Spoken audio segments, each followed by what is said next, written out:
Hi friends, ഇന്നത്തെ പരിപാടി എന്താണെന്ന് വെച്ചാൽ വെളിച്ചെണ്ണ കാച്ചാനാണ് കേട്ടോ. വെളിച്ചെണ്ണ കാച്ചാൻ വേണ്ടിയിട്ട് ഞാൻ ഇന്ന് ചെമ്പരത്തി ഇലയും കൊയ്യാക്കൻ്റെ ഇലയും വയ്ക്കാൻ വേണ്ടിയിട്ട് എൻ്റെ വീടിൻ്റെ വെളിയിൽ വന്നിരിക്കുകയാണ് കേട്ടോ. ഇവിടെ കൊയ്യാക്കൻ്റെ ഇല എനിക്ക് കിട്ടി, ചെമ്പരത്തിയുടെ പൂവും ഇലയൊക്കെ എനിക്ക് കിട്ടി. അങ്ങനെ അറ്റ്ലീസ്റ്റ് ഇവിടെ എല്ലാം നോക്കി ഞാൻ കണ്ടുപിടിച്ചിട്ടുണ്ട് കേട്ടോ. ഇവിടെയുള്ള എൻ്റെ പരിസരത്തുള്ള സംഭവങ്ങളൊക്കെയാണ്.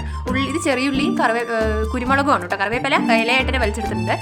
പിന്നെ കറ്റാർ വാഴ, കൊയ്യാക്കയുടെ ഇല, പിന്നെ കീടാർ നെല്ലി, പൂവാങ്കുറുന്നൻ, അതേപോലെ ചെമ്പരത്തിയുടെ ഇല, പുളിയില, കണക്കൂർക്ക, അങ്ങനെയുള്ള നമുക്ക് കിട്ടാവുന്ന ഏകദേശം സാധനങ്ങളൊക്കെ ഞാൻ വലിച്ചെടുത്തിട്ടുണ്ട്. പിന്നെ എനിക്ക് നെല്ലിക്ക കിട്ടിയില്ല കേട്ടോ, നെല്ലിക്ക വാങ്ങിച്ചിട്ടുണ്ടായിരുന്നില്ല. അപ്പോൾ നെല്ലിക്കില്ല, പിന്നെ കഞ്ഞുണ്ണിയുടെ ഇല എവിടെ അന്വേഷണം കിട്ടിയിട്ടുണ്ടായിരുന്നില്ല. അപ്പോൾ അറ്റ്ലീസ്റ്റ് എൻ്റെ പരിസരത്തുള്ള എല്ലാ ഇലയും കൂടെ അഡ്ജസ്റ്റ് ചെയ്ത് ഞാൻ ഇന്ന് എണ്ണ കാച്ചാന്ന് വിചാരിച്ചോട്ടെ. ഈ എണ്ണ കാച്ചി കഴിഞ്ഞാൽ എനിക്ക് ഏകദേശം ഒരു 6-7 മാസത്തോളം എനിക്കത് കിട്ടും. കാരണം കുറച്ചായിട്ട് ഞാൻ അപ്ലൈ ചെയ്ത് ഷാമ്പൂട്ട് കഴുകിക്കളയാണ് ചെയ്യുന്നത്.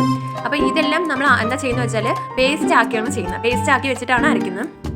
നേരത്തെ ഞാൻ എടുത്തത് കീഴാർ നെല്ലിയാണ് കേട്ടോ. കീഴാർ നെല്ലിയൊക്കെ കണ്ടുപിടിക്കുന്ന പറഞ്ഞാൽ ഇലയിൽ തന്നെ ഒരു ഉരുളനായിട്ട് ഇങ്ങനെ നിൽക്കുന്നുണ്ടാവും. ഇല തന്നെ നോക്കിയാൽ നമുക്ക് മനസ്സിലാവും.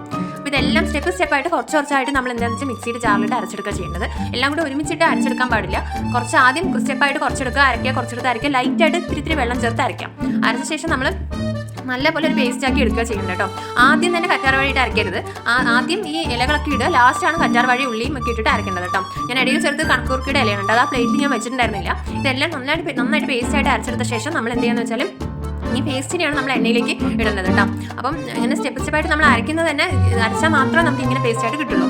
ഇത് വെളിച്ചെണ്ണയാണ് കേട്ടോ. എനിക്ക് ഒരു ലിറ്റർ വെളിച്ചെണ്ണ ഉണ്ട് ഈ ബോട്ടിലിൽ. 1 ലിറ്റർ ഞാൻ ഉപയോഗിച്ചില്ല, ഒരു 3/4 ലിറ്റർ വരെയാണ് ഞാൻ ഉപയോഗിച്ചിട്ടുണ്ടായിരുന്നത്. ഈ പേസ്റ്റ് അത്രയ്ക്ക് മതിയാവും.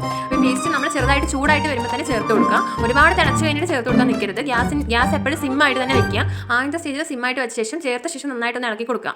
നന്നായിട്ട് നമ്മൾ കൂടെ തന്നെ നിൽക്കണം കേട്ടോ. കാരണം കരിഞ്ഞു പോയി കഴിഞ്ഞാൽ പിന്നെ നമുക്ക് എണ്ണ ഉണ്ടാക്കിയിട്ട് ഗുണമുണ്ടാവില്ല. അപ്പോൾ കരിഞ്ഞു പോകാതെ കൂടെ തന്നെ നിന്ന് നമ്മൾ ഇളക്കിക്കൊണ്ടേയിരിക്കണം. ഈ കളർ വ്യത്യാസം വരുന്നവരെ ഇളക്കണം. അപ്പം ആദ്യം ഒന്ന് തിള വന്നിട്ടുണ്ട്. അപ്പോൾ ഈ തിള വന്നു കഴിഞ്ഞാൽ ഒരുപാട് സിമ്മിൽ നിന്ന് കുറച്ചൊന്ന് കൂട്ടി വയ്ക്കുക. ഹൈ ആക്കണ്ട, ജസ്റ്റ് ഒന്ന് കൂട്ടി വെച്ച ശേഷം നന്നായിട്ട് ഇളക്കിക്കൊണ്ടേയിരിക്കുക.